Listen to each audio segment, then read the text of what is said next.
जय हिंद दोस्तों, नमस्कार। हम लोग एनटीपीसी सीबीटी 1 का सभी पेपर का अध्ययन कर लिए हैं, तो आपको एक आइडिया लग गया होगा कि किस टाइप के प्रश्न एनटीपीसी सीबीटी 1 में आए हैं और किस टाइप के प्रश्न एनटीपीसी सीबीटी 2 में आ सकते हैं, और इसी प्रकार ग्रुप डी में भी आएंगे। तो उस पेपर को देखते वक्त एक बात ज़रूर समझ में आया कि उसमें मॉडर्न इंडिया से अधिकतर प्रश्न थे, और उस पेपर को ख़त्म करने के बाद हम लोग एनसीईआरटी सार संग्रह को शुरू कर रहे हैं, जो कि महेश कुमार बर्नवाल जी का बुक है। और उस बुक में आधुनिक भारत का इतिहास यानी मॉडर्न इंडिया को पहले ख़त्म करेंगे, पहले पूरा करेंगे। उसके बाद धीरे धीरे जो इम्पोर्टेंट टॉपिक हैं, इम्पोर्टेंट सब्जेक्ट हैं, चैप्टर हैं, उनको क्लियर किया जाएगा। और इस बुक का खासियत है कि वन लाइनर के रूप में दिया हुआ है और इम्पोर्टेंट प्रश्न है, फालतू के प्रश्न इसमें नहीं हैं। जो भी प्रश्न है सब फैक्ट के साथ बहुत ही इम्पॉर्टेंट है, इसलिए आप इस बुक को परचेज कर लीजिए अगर नहीं किए हैं, और पढ़िए। तो चलिए स्टार्ट करते हैं। पहला प्रश्न, शुरुआत में छोटा छोटा वीडियो लाएंगे, उसके बाद जैसा आपका डिमांड रहेगा उस टाइप से 5-5 पेज या 10-10 पेज का एक वीडियो आएगा। आज का जो टॉपिक होगा वो यूरोपीय कंपनियों का आगमन है, जो कि आधुनिक भारत के इतिहास से हैं। तो पहला प्रश्न देखते हैं क्या है। व्यापार हेतु समुद्री मार्ग से भारत आने वाले प्रथम यूरोपीय कौन थे? तो प्रथम यूरोपीय थे पुर्तगाली। और कब आए थे? तो 17 मई 1498 ईस्वी को आए थे। हम एक्सप्लेन नहीं करेंगे क्योंकि आगे जो कोई भी क्वेश्चन होगा वो उसी टाइप का क्वेश्चन मिलते जाएगा, तो इसलिए समय को बर्बाद नहीं करते हुए आप ध्यान से सुनिए, तो धीरे धीरे आपको याद हो जाएगा। अगर एक बार में नहीं याद होता है तो दूसरे बार में याद हो जाएगा, और उससे भी नहीं याद होता तो एक बार वीडियो को देख लीजिए, सुन लीजिए, उसके बाद खुद बुक से पढ़िए, तो याद हो जाएगा ज़रूर। और इसको याद करने के बाद ऑब्जेक्टिव क्वेश्चन लगाइए, जिससे कि आपको पता चलेगा कि कितना याद हुआ है। आगे है, यूरोप से भारत आने के लिए समुद्री मार्ग की खोज किसके द्वारा की गई? तो इस प्रश्न का सही जवाब होगा वास्को डी गामा। और कब आए थे? 17 मई 1498 ईस्वी को आए थे। कालीकट बंदरगाह के तट पर किसने वास्को डी गामा का स्वागत किया? तो इस प्रश्न का सही जवाब होगा जमोरिन, जो कि वहाँ के स्थानीय शासक थे। अगला प्रश्न है, पुर्तगालियों ने भारत में सर्वप्रथम अपनी व्यापारिक कोठी यानी फैक्ट्री कहाँ स्थापित की थी? तो इस प्रश्न का सही जवाब होगा कोचीन में। पुर्तगाली उपनिवेश का प्रथम वायसराय भारत में कौन नियुक्त हुआ? Francisco de Almeida. कब? 1505 ईस्वी में। पुर्तगाली उपनिवेश का प्रथम वायसराय भारत में कौन नियुक्त हुआ था? तो फ्रांसिस्को द अल्मीडा।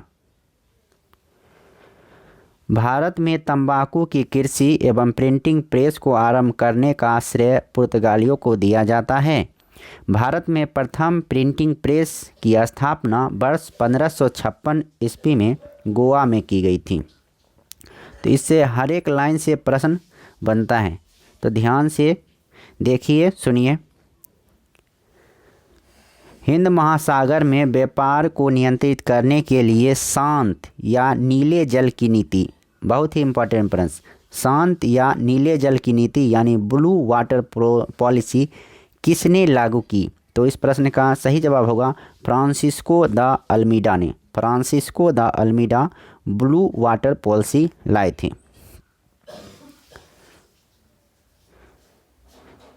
अगला है, विभिन्न देशों के खोजकर्ता और देश, एक तरफ है खोजकर्ता और दूसरी तरफ है देश।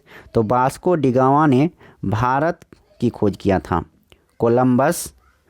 कोलंबस के द्वारा अमेरिका की खोज की गई थी। कैप्टन जेम्स कुक के द्वारा ऑस्ट्रेलिया की खोज किया गया था। तस्मान के द्वारा तस्मानिया या न्यूजीलैंड का खोज किया गया था।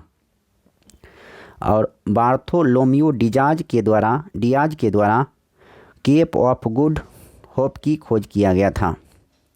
तो ये सभी इम्पॉर्टेंट हैं। तो एक बार और पढ़ देते हैं। Vasco da Gama Bharat, Columbus America, captain James Cook Australia, Tasmania एवं न्यूजीलैंड, और Bartholomew Dias Cape of Good Hope. Bharat में पुर्तगाली शक्ति का वास्तविक संस्थापक किसे माना जाता है?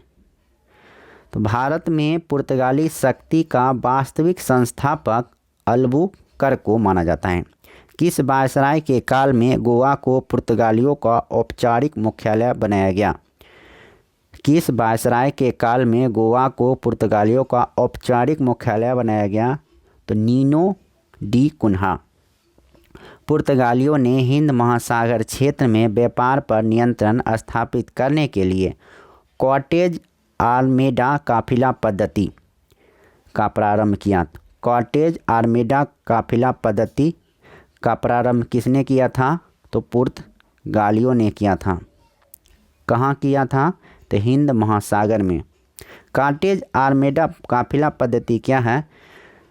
तो दरअसल ऐसी पद्धति थी कि दूसरे यूरोपीय व्यापारी उस होकर यानी हिंद महासागर से होकर आते थे, तो उस पर इन्होंने टैक्स लगा दिया।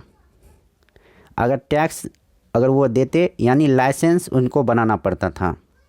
अगर टैक्स देते तो उनके जहाज़ को नहीं लूटा जाता था। यानी लाइसेंस उनका रहता तो उनके जहाज़ को नहीं लूटा जाता था। अगर वो टैक्स नहीं देते थे तो उनको जहाज़ को लूट लिया जाता था। तो यही था कॉटेज आर्मेडा काफिला पद्धति। अगला प्रश्न है, पुर्तगालियों के पश्चात भारत में व्यापार करने आए डच कहाँ के निवासी थे? तो डच थे हॉलैंड के निवासी, और हॉलैंड को वर्तमान में नीदरलैंड कहा जाता था। भारत में विदेशी कंपनियों का आगमन। तो भारत में विदेशी कंपनियों का आगमन कब हुआ था और उन्होंने भारत में प्रथम फैक्ट्री कहाँ लगाई थी? तो एक टेबल के रूप में है और बहुत ही यह इम्पॉर्टेंट प्रश्न है। एग्ज़ाम के दृष्टि से बहुत ही इम्पॉर्टेंट प्रश्न है। देखने में छोटा है लेकिन इसमें एक ना एक प्रश्न आ सकता है। पुर्तगाली ईस्ट इंडिया कंपनी कहाँ से आए थे? तो पुर्तगाल से आए थे, और इस कंपनी का नाम था एस्तादो दा इंडिया, और भारत में प्रथम फैक्ट्री कोचीन में लगाए थे। और भारत में कब आए थे? तो 1498 ईस्वी में आए थे। अंग्रेजी ईस्ट इंडिया कंपनी इस the governor and company of merchant of London trading into the east Indies, ये भी नाम पूछा जाता है, तो इसे भी याद रखना है। अंग्रेजी ईस्ट इंडिया कंपनी का पूर्व नाम था the governor and company of merchants of London trading into the east Indies. ये ब्रिटेन से आए थे और इसकी स्थापना 1600 ईस्वी में हुआ था, और भारत में प्रथम फैक्ट्री इन्होंने सूरत में लगाया था। United East India Company of Netherland, ये हॉलैंड से आए थे और 1602 ईस्वी में इन्होंने अपनी कंपनी को स्थापना किया था, और यह प्रथम फैक्ट्री मसूलीपट्टनम में लगाए थे। Danish east India company Denmark से आए थे, और इस कंपनी की शुरुआत यानी स्थापना 1616 ईस्वी में हुआ था, और इन्होंने प्रथम फैक्ट्री ट्रेम्बकोबार यानी ट्रावनकोर में स्थापित किए थे। फ्रांसीसी ईस्ट इंडिया कंपनी का वास्तविक नाम था द इंडेस ओरिएंटलिस। ये फ्रांस से आए थे और 1664 ईस्वी में इस कंपनी की स्थापना हुई थी और भारत में प्रथम फैक्ट्री सूरत में स्थापित किए थे। तो एक बार फिर से रिकॉल कर लेते हैं कि पुर्तगाली ईस्ट इंडिया कंपनी पुर्तगाल से 1498 ईस्वी में आए थे और कोचीन में प्रथम फैक्ट्री को लगाए थे।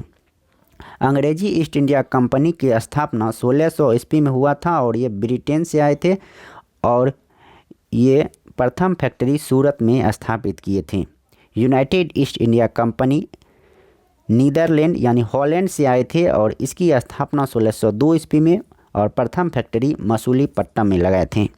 Danish east India company Denmark से आए थे और इसकी स्थापना 1616 ईस्वी में हुआ था और ट्रावनकोर में इन्होंने प्रथम फैक्ट्री लगाया। फ्रांसीसी ईस्ट इंडिया कंपनी फ्रांस से और 1664 ईस्वी में कंपनी को स्थापित किए और सूरत में प्रथम फैक्ट्री को लगाए थे।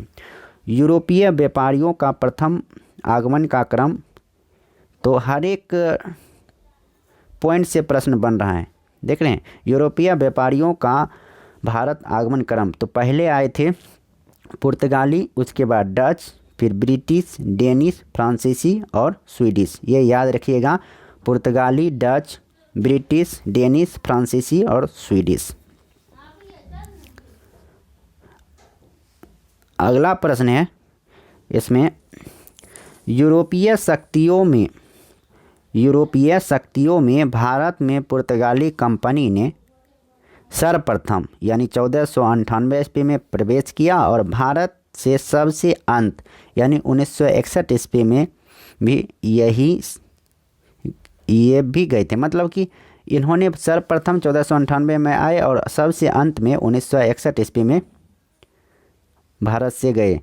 कौन? पुर्तगाली कंपनी। तो इस प्रकार से एक चैप्टर यानी एक पेज को समाप्त करते हैं, तो अगले पेज की ओर जा रहे हैं। आराम आराम से पढ़िए, कोई धरफड़ी नहीं है। जितना आराम से पढ़िएगा उतना आगे जाइएगा। अगला प्रश्न है कि किस यूरोपीय शक्ति द्वारा भारत से मसालों के निर्यात के स्थान पर कपड़ों के निर्यात को प्राथमिकता दी गई? तो इस प्रश्न का सही जवाब होगा डचों द्वारा। किस यूरोपीय शक्ति द्वारा भारत से मसालों के निर्यात के स्थान पर कपड़ों के निर्यात को प्राथमिकता दी गई? तो डचों के द्वारा। भारत के साथ व्यापार के लिए सर्वप्रथम संयुक्त पूंजी कंपनी किसने आरंभ की?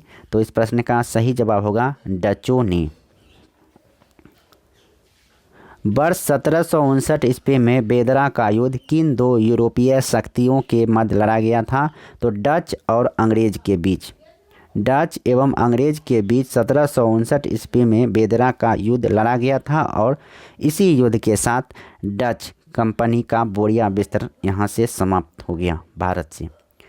अगला प्रश्न है, लंदन में ब्रिटिश ईस्ट इंडिया कंपनी के गठन के समय भारत का सम्राट कौन था?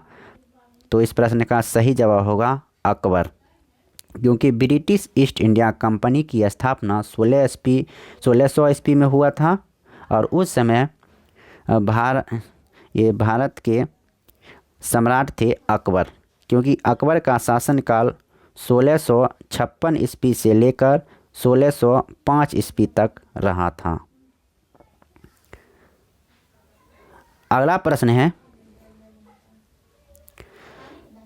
ब्रिटिश सम्राट जेम्स प्रथम का दूत बनकर भारत में व्यापारिक कोठी स्थापित करने के उद्देश्य से जहांगीर के दरबार में आने वाला ब्रिटिश नागरिक कौन था? तो इस प्रश्न का सही जवाब होगा कैप्टन हॉकिंस। कब आए थे? तो 1608 ईस्वी में। ब्रिटिश सम्राट जेम्स प्रथम का दूत बनकर भारत में व्यापारिक कोठी स्थापित, कोठी मतलब फैक्ट्री स्थापित करने के उद्देश्य से जहांगीर के दरबार में आने वाला ब्रिटिश नागरिक था captain Hawkins. British east India company द्वारा भारत में प्रथम अस्थायी कारखाना मसूलीपट्टनम में तथा प्रथम अस्थायी कारखाना सूरत में स्थापित किया गया था। मसूलीपट्टनम में 1611 ईस्वी में और सूरत में इसके 2 साल बाद 1613 ईस्वी में स्थापित किया गया था। अगला प्रश्न है, ईस्ट इंडिया कंपनी के किस अंग्रेज गवर्नर को औरंगजेब द्वारा भारत से निष्कासित किया गया? ईस्ट इंडिया कंपनी के किस अंग्रेज गवर्नर को औरंगजेब द्वारा भारत से निष्कासित किया गया? तो इसका आंसर होगा sir John child. Sir John child यानी बच्चे को भगा दिया किसने? औरंगजेब। हैमिल्टन द्वारा सफल उपचार किए जाने के कारण किस मुगल बादशाह द्वारा ईस्ट इंडिया कंपनी के लिए वर्ष 1717 ईस्वी में महाधिकार पत्र जारी किया गया? तो फर्रुखसियर द्वारा। हैमिल्टन द्वारा सफल उपचार किए जाने के कारण किस मुगल बादशाह द्वारा ईस्ट इंडिया कंपनी के लिए वर्ष 1717 में महाधिकार पत्र जारी किया गया? तो फर्रुखसियर द्वारा। तो इसे ही यही अधिकार पत्र को भारत की इसके कंपनी के लिए मैग्ना कार्टा के रूप में साबित हुआ। अगला प्रश्न है, 1661 ईस्वी में इंग्लैंड के राजा चार्ल्स द्वितीय का विवाह पुर्तगाली राजकुमारी कैथरीन के साथ हुआ। इस अवसर पर पुर्तगाली ने चार्ल्स द्वितीय को दहेज के रूप में बम्बई द्वीप प्रदान किया और 1668 ईस्वी में चार्ल्स द्वितीय ने 10 पाउंड वार्षिक किराया लेकर बम्बई ईस्ट इंडिया कंपनी को दे दिया।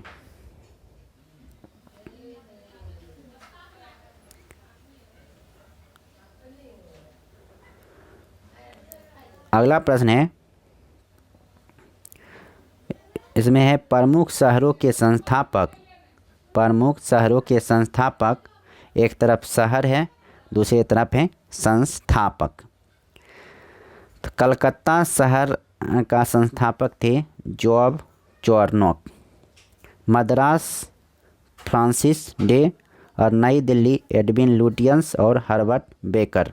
बम्बई का गेराल्ड अंगियार। एक बार फिर से देख लेते हैं, Calcutta George Charnock, Madras Francis Day, New Delhi Edmund Lutyens व हर्बर्ट बेकर, बम्बई गेराल्ड अंगियार।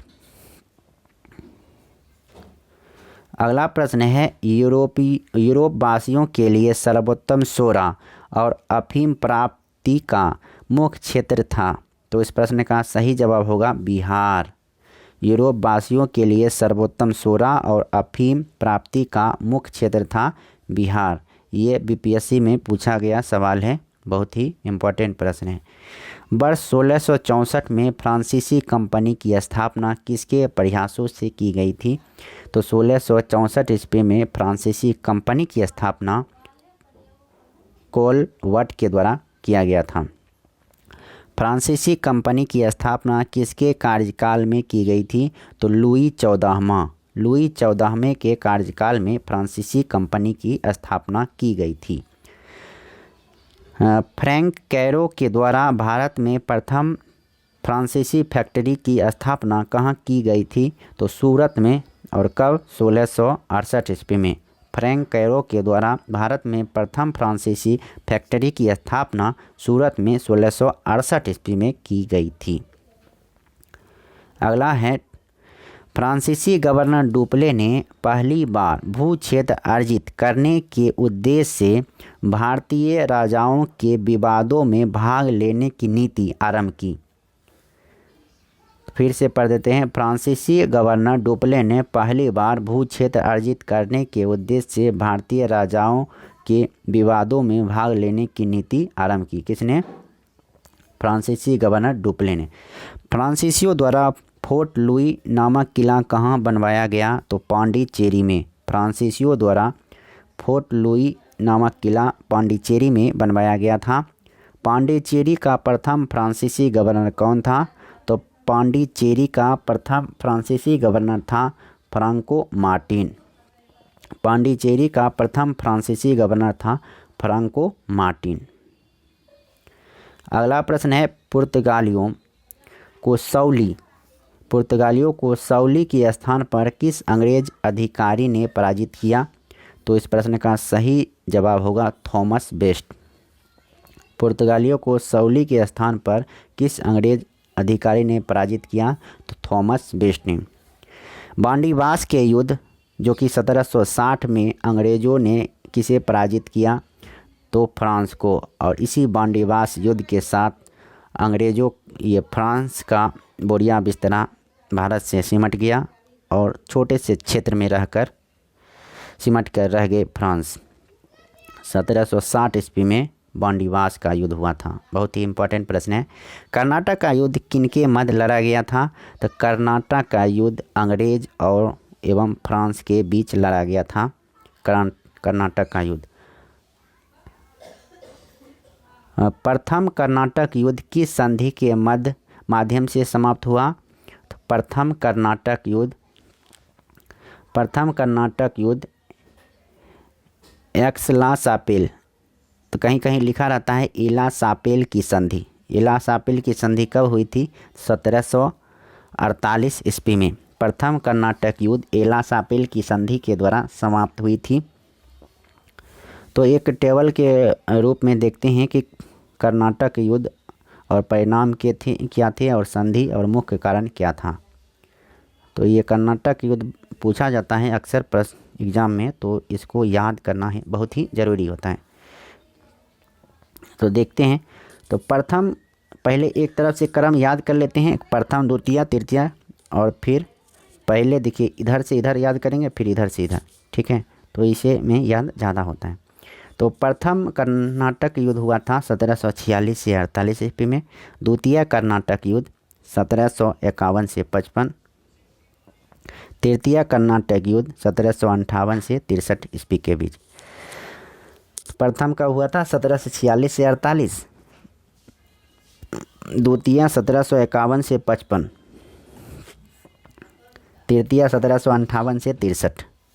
तो प्रथम कर्नाटक युद्ध का कारण था ऑस्ट्रिया के उत्तराधिकार का युद्ध। द्वितीय कर्नाटक युद्ध का प्रमुख कारण था कर्नाटक के उत्तराधिकार का युद्ध। तृतीय कर्नाटक युद्ध का प्रमुख कारण था सप्तवर्षीय युद्ध एवं औपनिवेश कारण।